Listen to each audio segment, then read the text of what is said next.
السلام علیکم. سانس ساکن تھی جس کی رائٹر ہے نمرا احمد. اس کی یہ چوتھی ایپیسوڈ ہے. تو آئیے جلدی سے سٹارٹ کرتے ہیں اس ایپیسوڈ کو بغیر کسی دیر کے. وہ دونوں کہیں نہیں گئے. فضلو رخصت ہو کر ان کے گھر آ گیا. رحیم بخش کے بعد وہ دوسرا شخص تھا جس سے الماس کو ڈر لگتا تھا. اس کی کالی آنکھیں انتہائی خوفناک اور سیاہ ہونٹ بے حد موٹے تھے. وہ خود بھی بھاری بھرکم اور ڈیل ڈول والا تھا. آئے دن ان کے صحن میں مہمان آئے بیٹھے ہوتے. وہ بھی اس کی طرح عجیب و غریب اور ڈراؤنے ہوتے تھے. عجیب جناتی اور بے ہنگم اونچے اونچے کہکے لگاتے مرد اسے زہر لگتے تھے. شام کے بعد مہمان صحن میں ہوتے تو وہ اپنے کمرے میں بند ہو جاتی. صابرہ کو بھی عجیب چپ لگ گئی تھی. وہ اب پہلے سے دگنی محنت کرتی اور آدھی اجرت فضلو کے ہاتھ پر رکھ کر باقی چھپا دیتی. اس نے صرف الماس کو بتایا تھا کہ وہ باورچی خانے میں مرتبان کے اندر وہ پیسے رکھتی ہے اور یہ کہ وہ رقم برے دنوں کے لیے. الماس کو معلوم نہ تھا کہ برے دن کون سے ہیں اور کب آئیں گے. اسے تو تمام دن برے لگتے تھے. اپنے گھر کے حالات سے بچنے کے لیے یا پھر نئے ابو کی چپتی ہوئی نگاہوں سے چھپنے کے لیے اس نے ایک دفعہ پھر اسکول جانا شروع کر دیا تھا. 13 سال کی عمر میں وہ 7ویں پاس کر کے بامشکل 8ویں چڑھی تھی. بس ایک وہ رزلٹ کارڈ ہی تھا جو اسے پڑھا لکھا بتاتا تھا. ورنہ مجال ہے وہ اپنے حلیے سے کسی کو شک بھی ہونے دے کہ وہ 7ویں پاس ہے. فضلو سے شادی کے 10ویں ماہ صابرہ ایک مردہ بچے کو جنم دینے کے بعد بستر سے لگ کر رہ گئی. الماس نے اپنی بہن کو دیکھا تھا. کالی سیاہ سوکھی سڑی ہوئی لاغر کمزور سی بچی جو بچی کم اور ڈھانچہ زیادہ لگتی تھی. اچھا ہی ہوا جو مر گئی ورنہ گھر کے اخراجات میں سے اس کا حصہ نکالنا مشکل ہی ہوتا. مگر وہ اپنے ساتھ ساتھ صابرہ کو بھی مار ہی گئی. اس دن کے بعد نہ تو کبھی صابرہ بستر سے اٹھ کر بیٹھی نہ ہی اس کی چارپائی کے ساتھ رکھی میز پر موجود دوائیوں میں کمی آئی بلکہ دن بدن اس کی بیماریاں بڑھتی جا رہی تھی.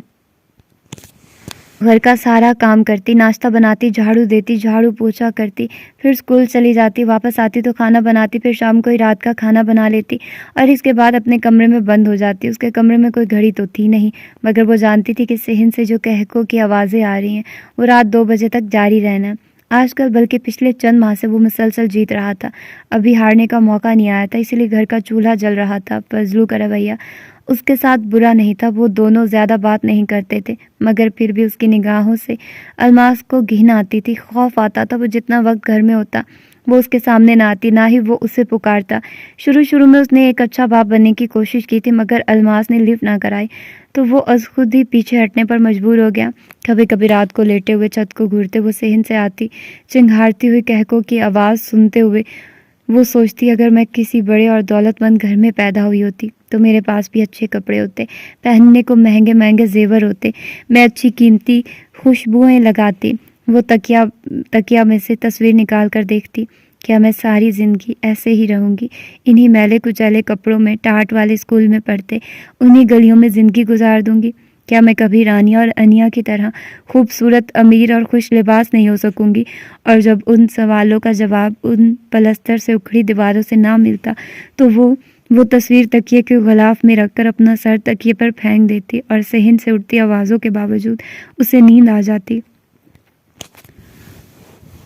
اسے لگ رہا تھا یا پھر فضلو واقعی پچھلے چند دنوں سے پریشان تھا. اس کو اماں اور فضلو کے کمرے سے دونوں کے جھگڑنے کی آوازیں صاف سنائی دے رہی تھی. وہ غصے میں گالیاں بک رہا تھا اور اماں چیخ رہی تھی. پھر اماں خاموش ہو گئی تو اس نے فضلو کو کمرے سے تیزی سے باہر نکلتے دیکھا. وہ اس کے قریب سے گزرتے ہوئے ایک دم رک گیا اور بغور اس کا چہرہ دیکھ کر بولا, شام کو تیار رہنا, تیرا نکاح ہے. وہ اتنا کہہ کر رکا نہیں بلکہ سیدھا باہر نکل گیا. الماس ساکت سی ہو کر بے یقینی سے اس جگہ کو تک رہی تھی جہاں چند لمحے پہلے وہ کھڑا تھا. فضلو کی آواز اس کی سماعتوں سے بار بار ٹکرا رہی تھی. تو کیا فضلو جوا ہار گیا اور اس نے مجھے بیچ دیا؟ اسے یقین نہیں آ رہا تھا. وہ تیزی سے اماں کے کمرے کی طرف بھاگی.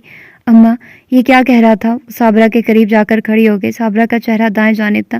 شاید وہ بیٹی کا سامنا نہیں کرنا چاہتی تھی. اماں وہ کہہ رہا ہے شام کو میرا نکاح ہے. اماں کچھ کر, اماں میں مر جاؤں گی, وہ روتے ہوئے کہہ رہی تھی. صابرہ نے کوئی جواب نہ دیا. اماں اس کو منع کر, خدا کا واسطہ ہے تجھے اماں, اسے, وہ کہتے کہتے رک گئی. صابرہ کیوں کوئی جواب نہیں دے رہی تھی؟ وہ کیوں خاموش لیٹی تھی؟ اس نے ڈرتے ڈرتے ماں کا چہرہ ادھر کیا تو اس کے منہ سے چیخ نکل گئی. پہلے باپ اور اب ماں. اس کی اماں مر گئی تھی. اماں اماں, وہ ہذیانی انداز میں چیختے ہوئے اس کے بے جان وجود کو جھنجھوڑ رہی تھی. صابرہ کی گردن ایک طرف کو ڈھلک گئی تھی. اس کا جسم برف کی مانند ٹھنڈا اور پتھر کی طرح سخت و اکڑا ہوا تھا. اماں اٹھ جا, تجھے خدا کا واسطہ ہے, تجھے رسول کا واسطہ ہے اماں, وہ مجھے بیچ دے گا. اماں خدا کے لیے اٹھ جا. وہ زاروں قطار رو رہی تھی. اسے ایک مہم سی امید تھی کہ اماں شاید اس کے جھنجھوڑنے اور ہلانے پر اٹھ جائے، مگر وہ نہ اٹھی اور نہ جانے کافی دیر وہ اسی طرح روتی بلکتی رہی. اسے ماں کی موت کے ساتھ ساتھ اپنی موت کا بھی افسوس تھا. وہ خود بھی مرنے جا رہی تھی. فضلو نے شام کو تیار رہنے کا کہا تھا اور شام ہونے میں اب کتنی گھڑیاں باقی تھی. اس کے جنازے میں اب کتنی گھڑیاں باقی تھی. اس نے آنسو پونچھے اور آنے والے لمحات کا تصور کرنے لگی. اس کا نیا ابا اس کے لیے کوئی شہزادہ گلفام تو تلاش کرنے سے رہا. جو دلہا وہ اس کے لیے ڈھونڈ چکا تھا وہ یقینی طور پر فضلو کی طرح ہی کوئی آوارہ نشئی اور جواری ہوگا. ایک بھاری بھرکم کالا کلوٹا جواری. اس کی زندگی بھی ایک جواری کی بیوی بن کر اماں کی طرح بستر پر بیمار رہ کر گزرے گی. وہ اجنبی نگاہوں سے در و دیوار کو دیکھ رہی تھی. جن کا کوئی نہیں ہوتا ان کا خدا ہوتا ہے. یہ الفاظ اس نے کہاں سے سنے تھے اسے یاد نہیں، مگر اسے اتنا یاد تھا کہ اس نے یہی الفاظ اپنی ماں کے سامنے دہرائے تھے اور اس کی ماں نے اس کا یقین نہیں کیا تھا. بدلے میں اس کی ماں کو کیا ملا؟ اس نے نظر بھر کر ماں کے کمرے کی جانب دیکھا جہاں اس کی بے گور کفن لاش رکھی تھی اور بے ساختہ ایک جھرجھری لی. وہ اب کچھ اور ہی سوچ رہی تھی. اس کو اس کا حق نہیں مل رہا تھا. اس کو اپنا حق چھیننا تھا. اسے زندگی سے بہت کچھ حاصل کرنا تھا. اس کو یاد آیا اماں کچھ پیسے بچا کر مرتبان میں رکھتی تھی. اس نے جلدی سے الماری کھولی جس میں وہ مرتبان رکھا تھا. اس نے مرتبان میں موجود رقم گنی. اماں کتنے عرصے سے اس کے لیے رقم جوڑ رہی تھی. اس کی آنکھوں میں آنسو آ گئے. وہ تقریباً 2000 روپے تھے. اس نے آنسو پونچھے. اب رونے کا وقت نہیں تھا. اسے جلد از جلد یہاں سے نکلنا تھا. ابا کے آنے سے پہلے تک اس نے مرتبان واپس رکھا اور جلدی سے اندر کمرے میں جا کر اپنے 4 جوڑے ایک بڑے دوپٹے میں گٹھڑی کی صورت میں باندھ دیے.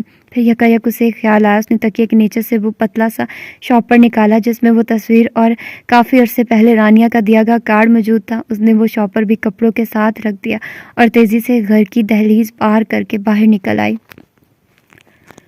کل اپریل پھول کیسے منانا ہے؟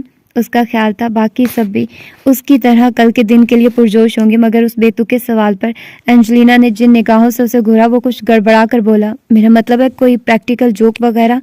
تمہیں کس کو بے وقوف بنانا ہے؟ میرین نے تیکھی اور مشکوک نظروں سے اسے دیکھا. کسی کو بھی، اس نے لاپرواہی سے کہا. کل تو ہر طرح کی فولنگ جائز ہوگی. تمہیں تو بے وقوف بنانے کی کوئی ضرورت نہیں ریحان، تمہیں تو خدا نے بنایا ہے. ہنسنا تھا؟ اس نے بیزاری سے پوچھا. نہیں، اپنی کمزوریوں پر کوئی نہیں ہنستا، وہ برجستہ بولا. میری بات تو سنو، وہ قدر جھلا کر بولا. ہاں بالکل بھونکو. ریحان نے ڈینی کو تیز نظروں سے گھورا اور بولا.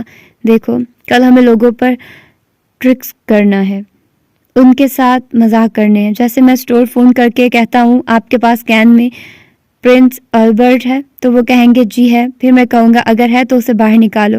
وہ تینوں اسے خالی خالی نظروں سے دیکھ رہے تھے. پرنس البرٹ تمباکو ہوتا ہے، یہ کین میں ملتا ہے. ریحان نے وضاحت کی. یہ مذاق تھا؟ میری نے پوچھا.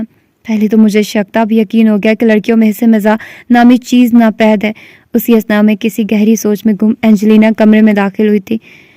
آپ کس مراقبے میں ہیں؟ میرے ساتھ ایک عجیب سا مسئلہ ہو گیا، وہ اسی گمسم لہجے میں بولی. آج کھانا نہیں کھایا لوگوں نے، جو مسئلے ہو رہے ہیں. کھایا ہے کھانا، بلکہ میرے حصے کا بھی ٹھوس لیا ہے، میرین نے اسے کہا جانے والی نظروں سے دیکھتے ہوئے بتایا. اچھا چلو کوئی بات نہیں، اینجی نے چاکلیٹس بنائی ہیں وہ کھا لو، میرین نے لاپرواہی سے کہا. تو اینجلینا فوراً کچن میں گئی. اس کی واپسی ایک کینڈی ڈش کے ہمراہ ہوئی تھی جس میں 4 عدد چاکلیٹس موجود تھی. اندھے کو بھی نظر آ رہا تھا کہ ان کے اوپر چاکلیٹ لگائی گئی تھی. اینجلینا نے ڈش اس کے سامنے کی مگر اس نے دل نہیں کر رہا کہہ کر پیشکش ٹھکرا دی. ان تینوں نے باری باری ایک ایک چاکلیٹ اٹھائی اور مزے سے کھانے لگے. وہ سمجھ گیا ان تینوں کا مقصد ریحان کو زیادہ الرٹ کرنا تھا. وہ چاہتے تھے کہ وہ چاکلیٹس کو ایکسٹرا فنی سمجھ کر کھانے سے انکار کر دے اور وہ آرام سے ان کو منہ میں رکھ کر اس کو یہ بتائیں کہ وہ بے وقوف بن گیا. مگر وہ بھی استادوں کا استاد تھا. اس نے یہ ظاہر ہی نہیں کیا کہ اسے شک گزرا ہے کہ چاکلیٹس کے ساتھ کوئی خرابی ہے. وہ مسکرا دیا.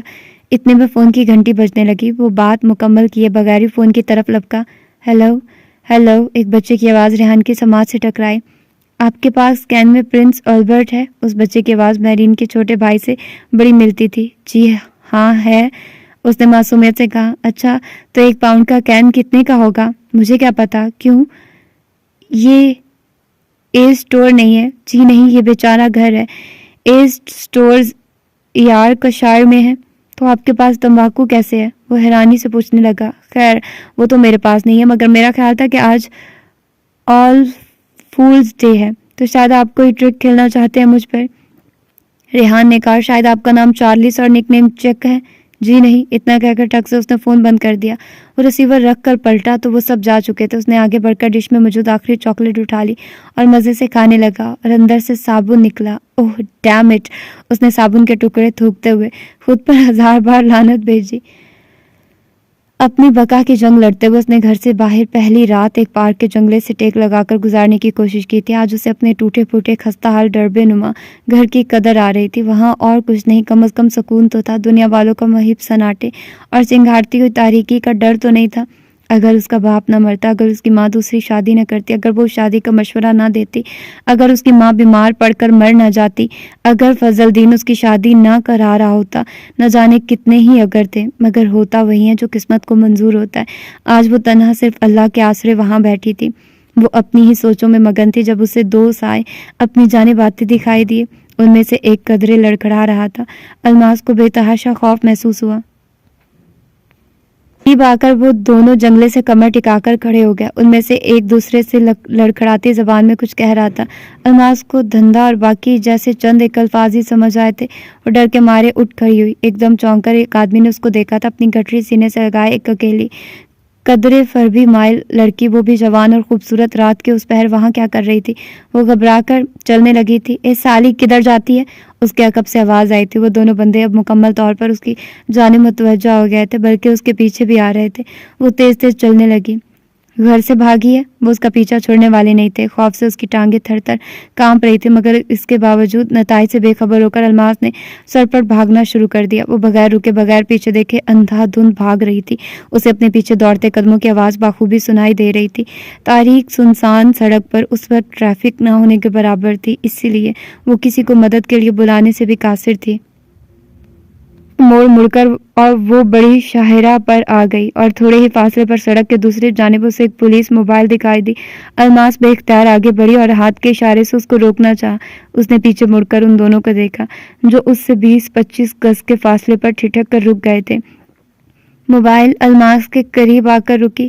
ڈرائیونگ سیٹ کا دروازہ کھلا اور اندر سے ایک آدمی باہر نکلا۔ اس آدمی کو نکلتا دیکھ کر پہلے تو وہ آپس میں بات چیت کرنے لگے، پھر الٹے قدموں واپس پلٹ گئے۔ اسے اطمینان ہوا۔ گہری سانس لے کر اس نے اپنے سے کچھ فاصلے پر کھڑے آدمی کو دیکھا۔ وہ اونچا لمبا 25-26 برس کا مرد تھا جس نے پولیس کا یونیفارم پہن رکھا تھا۔ وہ اپنا تنفس بحال کرنے لگی۔ وہ میرے پیچھے آ رہے تھے، وہ بے رب سانسوں کے درمیان بتانے لگی۔ اس نے ایک نظر بھر کر الماس کو دیکھا۔ سیاہ چادر کے اندر اس کی کھلتی ہوئی گوری رنگت بہت نمایاں تھی۔ سیاہ بالوں کی چند ایک الجھی ہوئی لٹیں اس کے چہرے پر بکھری تھیں۔ ہاتھ میں گٹری پکڑے وہ 14-15 برس کی لڑکی کہاں سے چلی آ رہی تھی؟ کہاں سے پیچھے کیا انہوں نے تمہارا؟ اب اسے تیکھی نظروں سے دیکھ رہا تھا۔ وہ بچوں کا نہیں ہوتا، کیا کہتے ہیں اسے؟ ہاں، پارک، وہاں میں کھڑی تھی، وہ ذہن پر زور دیتے ہوئے بولی۔ اور تم وہاں کیا کر رہی تھی؟ وہ اس کو مشکوک نگاہوں سے دیکھ رہا تھا۔ الماس نے ایک دم سٹپٹا کر اسے دیکھا تھا۔ میں تو اس کی سمجھ میں نہیں آیا وہ کیا ہے۔ گھر سے بھاگی ہو؟ وہ کچھ گھرا کر بولا تھا۔ نہیں، میں گھر سے نہیں بھاگی، میں قسم کھاتی ہوں، میرے یقین کرو، میں گھر سے نہیں بھاگی۔ وہ رو دینے کو تھی۔ تو اس وقت کہاں سے آ رہی ہو؟ رمیز نے کرخت لہجے میں پوچھا۔ گھر سے، وہ گھگیائی۔ کہاں ہے تمہارا گھر؟ میرا کوئی گھر نہیں ہے صاحب جی۔ وہ رو پڑی تھی۔ اسے روتا دیکھ کر وہ عجیب سے مخمسے میں پھنس گیا تھا۔ دیکھو رو نہیں، گاڑی میں بیٹھو، میں تمہیں تمہارے گھر چھوڑاتا ہوں، وہ کچھ ہمدردی سے بولا تاکہ اسے اصل حقیقت اگلوا سکے۔ نہیں، مجھے گھر نہیں جانا، وہ دہشت سے بولی۔ اچھا گاڑی میں بیٹھو، وہ کچھ سوچتے ہوئے بولا۔ دروازہ کھول دیا۔ اس کے بیٹھتے ہی رمیز نے موبائل چلا دی۔ کیا نام ہے تمہارا؟ وہ پوچھنے لگا۔ خاموشی۔ کہاں سے آئی ہو؟ اس نے ایک دفعہ پھر کوشش کی۔ ہنوز خاموشی۔ باپ کا نام کیا ہے؟ وہ تحمل سے بولا۔ چپ، میں تمہیں تھانے لے جا کر الٹا لٹکوا دوں گا تو یہ زبان پھر پھر بولے گی۔ وہ ڈپٹ کر بولا۔ الماس نام ہے میرا، ابا کا نام رحیم بخش تھا، جلدی سے بولی۔ کہاں سے آئی ہو؟ وہ ونڈ اسکرین پر نگاہیں جمائے پوچھ رہا تھا۔ گھر سے، اس نے گول مول جواب دیا۔ کہاں جا رہی ہو؟ جہاں اللہ لے جائے، وہ آہستہ سے بولی۔ میں ابھی گاڑی کھمبے میں مار دوں گا تو بی اللہ فوراً ہی تمہیں اوپر لے جائے گا، سیدھی طرح بتاؤ گی یا تمہیں تھانے لے جاؤں؟ اس کے لہجے میں دھمکی تھی جس نے الماس کو دبکنے پر مجبور کر دیا تھا۔ مجھے نہیں پتا مجھے کہاں جانا ہے صاحب جی، وہ دھیرے سے بولی۔ گھر سے کیا سوچ کر نکلی تھی؟ رمیز نے اپنا لہجہ کچھ نرم کر لیا تھا۔ کچھ بھی نہیں سوچا تھا، وہ بڑبڑائی۔ وہ تو بغیر سوچے سمجھے نکل پڑی تھی۔ اتنا بھی نہیں سوچا تھا کہ دنیا کتنی بے رحم اور شفاق ہوتی ہے۔ باپ کیا کرتا ہے تمہارا؟ رمیز نے کچھ دیر کے توقف سے پوچھا۔